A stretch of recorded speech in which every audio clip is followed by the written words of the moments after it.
बिस्मिल्लाहिर्रहमानिर्रहीम। अस्सलाम वालेकुम व्यूअर्स, कैसे हैं आप? अल्लाह ताला आपको खुश रखे, आबाद रखे, आमीन। आज ही हम बना रहे हैं दाल तड़का, चना दाल मूंग दाल मिक्स हम बना रहे हैं। बहुत ही मज़े की ये बनती है और मैं हमेशा ऐसे ही बनाती हूँ चावलों के साथ। चलें इसको बनाते हैं। बहुत आसान रेसिपी है। रेसिपी पसंद है लाइक कर दीजिएगा जी। तो इसके लिए सबसे पहले मैंने चना दाल, 1 कप चना दाल अच्छे से मैंने धोकर भिगो दी थी। इसको 3 से 4 घंटे हो गए हैं भिगोए हुए। आप कम अज़ कम भी इसको 3 से 4 घंटे ज़रूर भिगोया करें, क्योंकि चना दाल, जब चने हो या चना दाल हो, इनको भिगोना बहुत ज़रूरी है। अब आधा कप हम इसमें मूंग दाल डाल देंगे। आप चाहें तो मसूर की दाल भी डाल सकते हैं, मैं इसमें मूंग दाल डाल रही हूँ। इससे क्या होता है कि दाल बहुत ही मज़े की बनती है। और इसकी दाल में जब चना दाल हम बनाते हैं तो उसमें थोड़ा सा दाना रह जाता है, और ये जब हम मूंग या मसूर की दाल साथ मिला देते हैं तो ये बिल्कुल मेल्ट होके साथ इसको एक बाइंडिंग का काम देती है, जैसे इसका लिक्विड सा बन जाता है। चलें जी, अब मैं फिर से अच्छे से इनको दोनों दालों को धो लेती हूँ, क्योंकि मूंग दाल बहुत जल्दी गल जाती है। इसको हमें ज़्यादा देर भिगोने की ज़रूरत नहीं होती। ये 10 मिनट के लिए जितनी देर हम मसाला बनाएंगे। चलिए मैं इसको धो के अलग से रख लेती हूँ। दाल हम प्रेशर कुकर में बना रहे हैं, तो इसके लिए मैं सिर्फ 2 से 3 टेबल स्पून जितना घी लूँगी। घी गर्म हो गया, 1 बड़ी प्याज डाल देंगे। जब हम इस तरह थोड़ा सा तड़का भून के दाल पकाते हैं, एक तो प्रेशर कुकर से दाल उबल के बाहर नहीं आती, और दूसरा मसाले हमारे फ्राई हो जाते हैं, तो बहुत ही अच्छा इसका टेस्ट आता है। आप वैसे भी पका सकते हैं पानी में ही मसाले डाल के। 1 बड़ी इलायची और 2 तेज़पात मैंने डाल दिए। 1 चम्मच अदरक और लहसुन डाल देंगे। टमाटर डाल देंगे। 2 बड़े टमाटर थे जिनको मैंने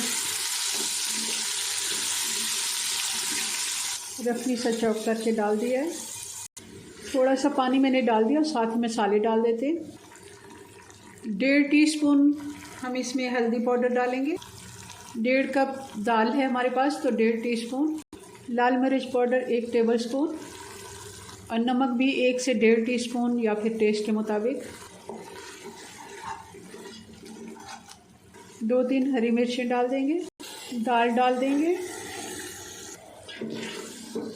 दाल को सिर्फ हमने मिक्स करना है, और इसमें पानी डालेंगे। 2 इंच पानी ऊपर होना चाहिए। जब हम चावल पकाते हैं तो उसके लिए हमें 1 इंच ऊपर चावल के पानी होना चाहिए, और दाल के 2 इंच, या फिर आप 6 कप डाल सकते हैं। इसको ढक्कन लगा देते हैं।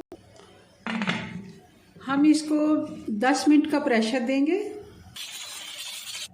10 मिनट हमने इसको प्रेशर दिया, और 10 मिनट के लिए हमने इसको ठंडा होने के लिए छोड़ दिया था। अच्छे से इसको ठंडा करके हमने इसका ढक्कन खोल दिया। अब देखें, दाल हमारी ना तो ज़्यादा पतली है और ना ही बहुत ज़्यादा गाढ़ी है।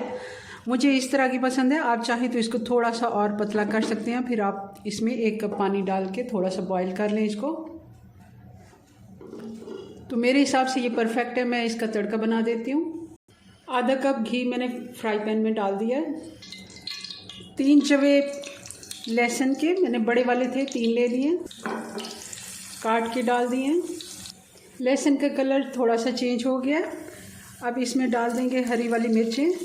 ये 4 मिर्ची हैं, मैंने इनको काट के आगे से इनको कट लगा दिया ताकि ये फटे नहीं। और 1 टीस्पून हम इसमें ज़ीरा डाल देंगे। और ये कड़ी पत्ते हैं जिनको धो लिया मैंने। तड़का हमारा तैयार है।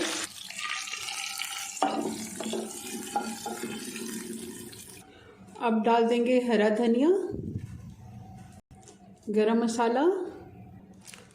हमारी मज़ेदार सी तड़का दाल बनके तैयार है। आप इसको चावल के साथ या फिर नान के साथ, रोटी के साथ, पराठे के साथ, जैसे भी खाएं, बहुत ही मज़े की लगती है जी। तो ये हमारी दाल की फाइनल लुक बहुत ही मज़े की बनती है। ज़रूर आप इसे ट्राई कीजिएगा।